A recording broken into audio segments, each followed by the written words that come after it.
La dépendance, c'est une forme d'idolâtrie.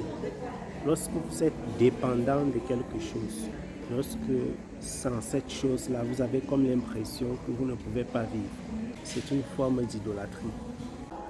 Dans cette vidéo, nous allons parler de la dépendance. Je voudrais partager mon expérience et j'aimerais également dire un mot par rapport à ce que je crois concernant ce sujet. Beaucoup d'hommes, beaucoup de femmes, beaucoup de chrétiens sont dépendants et beaucoup ne le savent pas.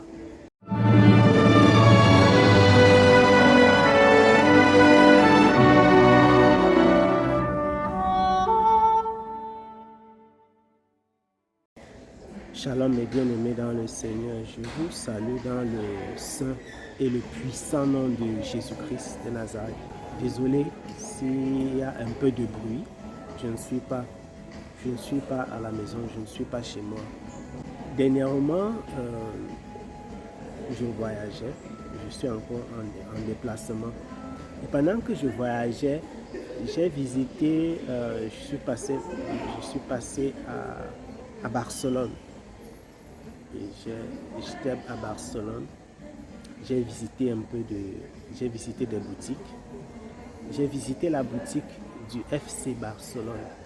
Et quand j'ai regardé la boutique du FC Barcelone, ça m'a rappelé quelque chose.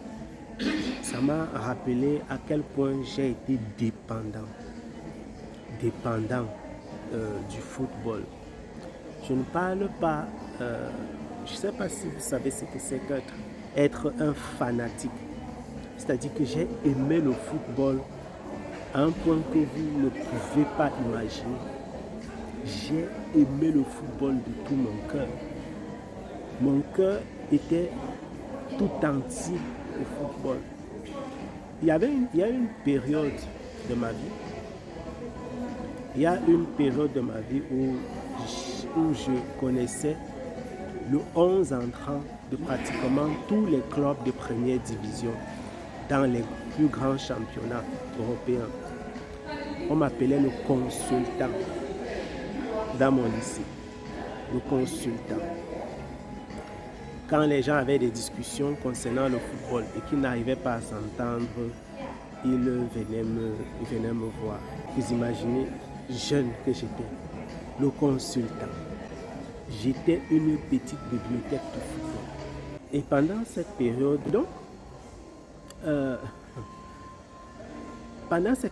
j'aimais les paris.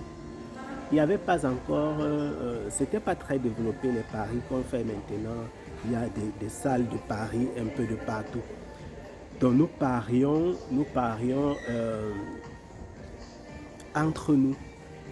Quand il y a tel match qui arrive, tu paries 1000 francs, 500 francs. J'étais capable d'économiser mon argent, ne pas manger toute une semaine, me mettre et parier. Je l'ai fait pas une fois, pas deux fois, je l'ai fait maintes fois. Parier au football. Parfois, je gagnais. Quand tu gagnes, tu as le double. Quand tu perds, tu as zéro. Donc, j'ai parié. Le football a eu un impact important dans ma vie.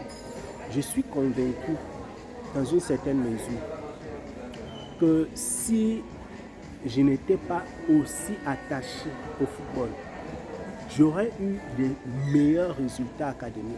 Donc ça a eu certainement un impact dans mes études.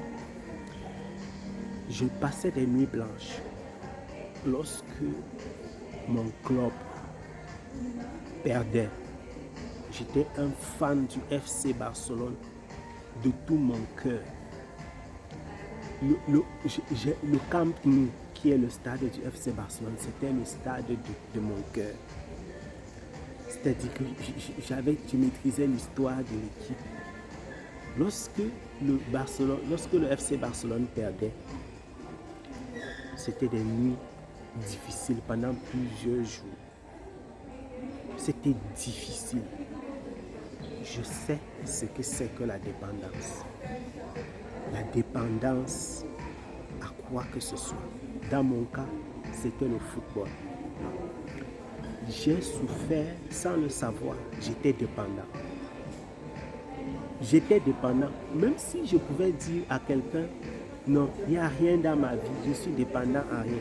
Mais dans les faits, j'étais un esclave. Tous ceux qui sont dépendants d'une chose dans leur vie sont des esclaves. Même s'ils ne le savent pas, même s'ils ne le disent pas, même s'ils ne l'admettent pas. D'esclavage qui est la pire. La forme d'esclavage dans laquelle vous n'êtes pas conscient de votre situation. C'est la pire forme d'esclavage. C'est celle-là dans laquelle le diable veut mettre la plupart des personnes. Lorsque vous êtes des esclaves qui ignorez votre situation, vous n'allez jamais chercher la liberté. La plupart des choses que vous appelez passion sont des dépendances. La plupart des choses que vous considérez comme des passions, vous êtes dépendant de ces choses. Et pendant que vous y êtes, vous avez du mal à vous séparer de ça. Vous avez du mal à vous dégager. Et vous dites vraiment, elle est passionnée par, il est passionné par, il est passionné par. Et les passions ont déjà pris les vies de plusieurs personnes dans la société autour de nous. Il y a des gens qui sont dépendants, ils sont passionnés par leur propre corps, par leur beauté. Ils sont dépendants de leur propre beauté. C'est-à-dire que quand je dis dépendant, c'est une façon de dire qu'ils n'arrivent pas à se détacher, ils n'arrivent pas à se déconnecter, ils n'arrivent pas à laisser. Hier, j'étais à une réception et toute la soirée, je n'abuse pas. La dame qui était assise à ma gauche a passé toute la soirée, mais vraiment toute la soirée, avec son téléphone comme ça. Elle était sur Snapchat, elle était sur WhatsApp et sur plusieurs réseaux sociaux toute la soirée. Elle a passé le temps à se filmer.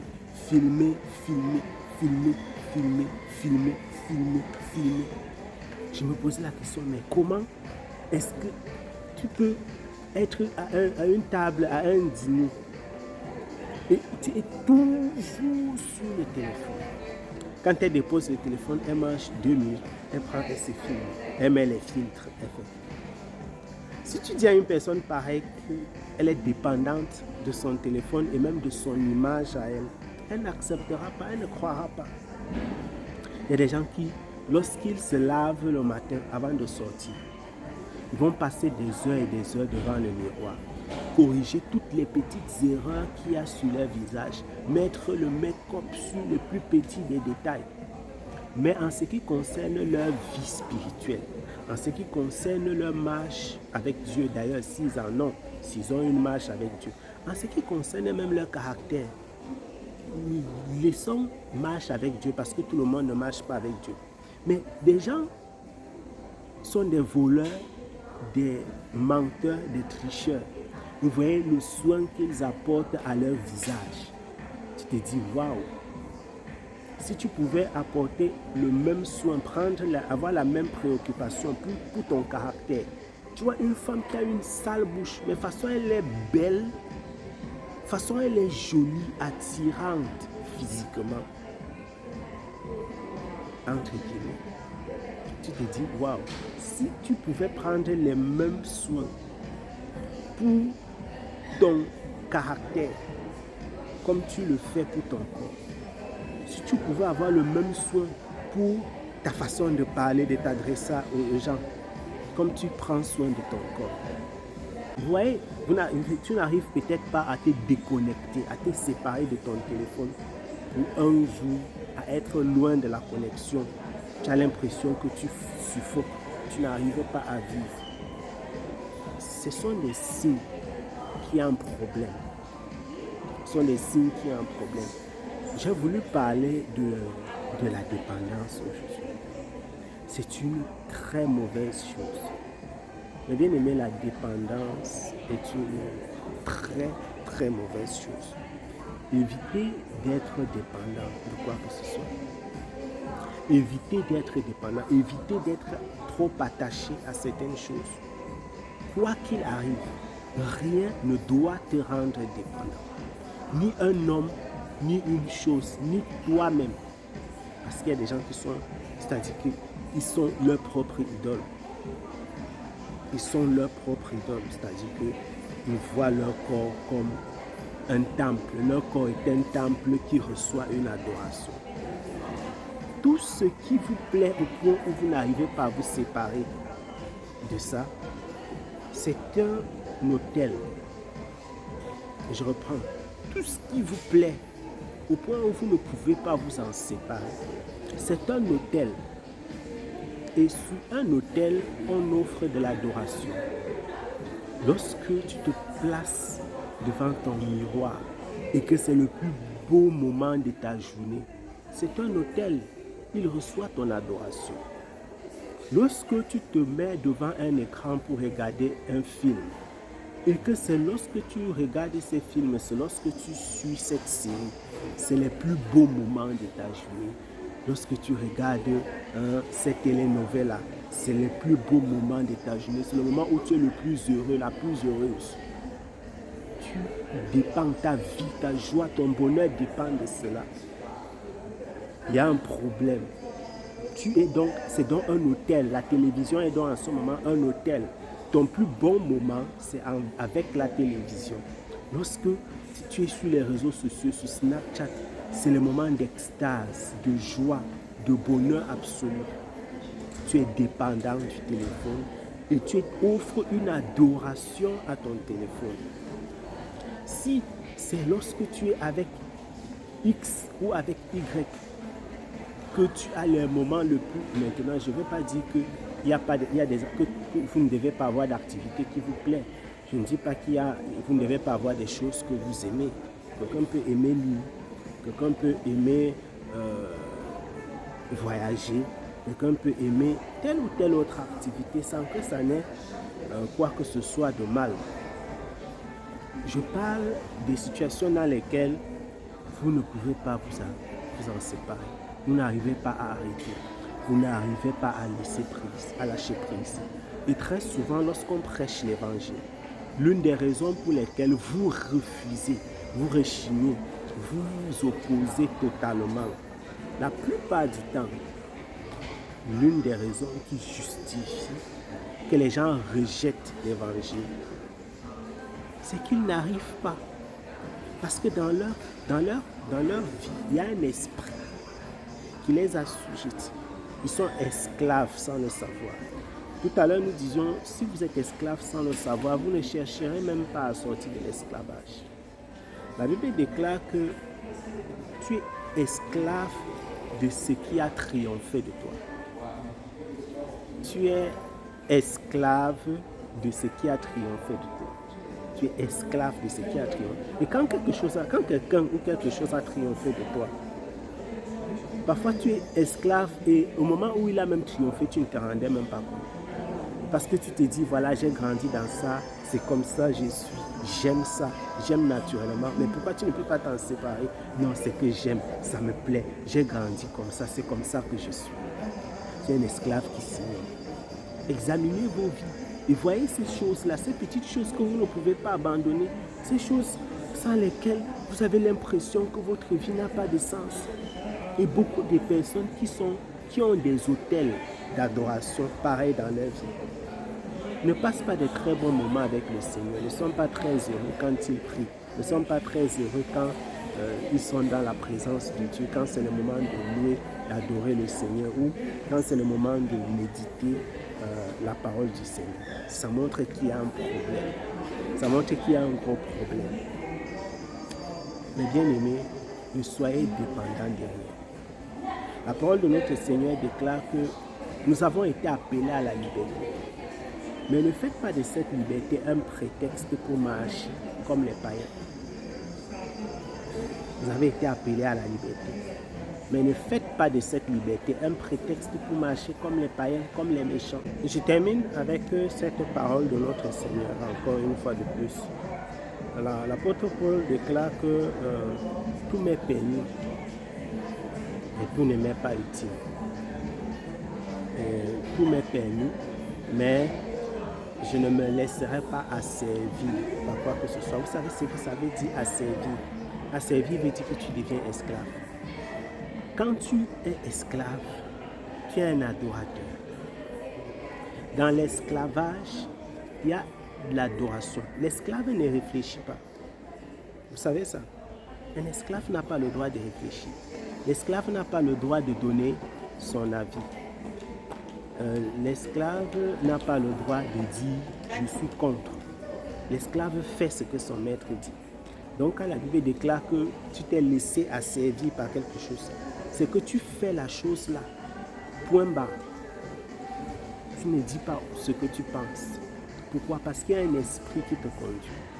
Et quand la Bible déclare que tout m'est permis, tout ne m'est pas utile. Il ne faut pas mécomprendre le sens. Est-ce que vraiment tout est permis? Il faut bien comprendre le contexte du texte, mais ce n'est pas dans ce sujet que nous sommes aujourd'hui. En réalité, même si vous avez la liberté de faire ce que vous voulez, vous ne pouvez pas faire tout ce que vous voulez parce que tout ce que vous voulez n'est pas dans la volonté de Dieu. Donc ce qui t'est permis, c'est ce qui est conforme à la volonté de notre Seigneur. Et même si tout était permis d'être fait à cause de ta propre volonté, tout n'était pas utile. À quoi donc ça nous sert de donner de l'adoration aux choses de ce monde? Je ne sais pas quel est le type d'adoration que tu as. Je ne sais pas si dans ta vie tu es accro à quoi que ce soit. C'est à toi d'examiner ta vie, c'est à toi de regarder ta vie et de voir est-ce qu'il y a des choses, qu'il y a des domaines dans lesquels tu dois revoir la situation. Et je vous assure, et bien aimé, beaucoup d'entre nous avons des hôtels d'adoration terribles dans notre vie. Quand il y a des choses que tu n'arrives pas à changer, il faut faire très attention. Il faut faire très attention. Ne donne d'adoration à personne d'autre qu'à Jésus-Christ, notre Seigneur et notre Sauveur. Ne sois dépendant de rien ni de personne. N'accepte pas de devenir un esclave. Jésus-Christ t'a appelé à être libre. Et la liberté dans le Seigneur Jésus-Christ, c'est de marcher selon sa parole. Soyez abondamment bénis. Shalom.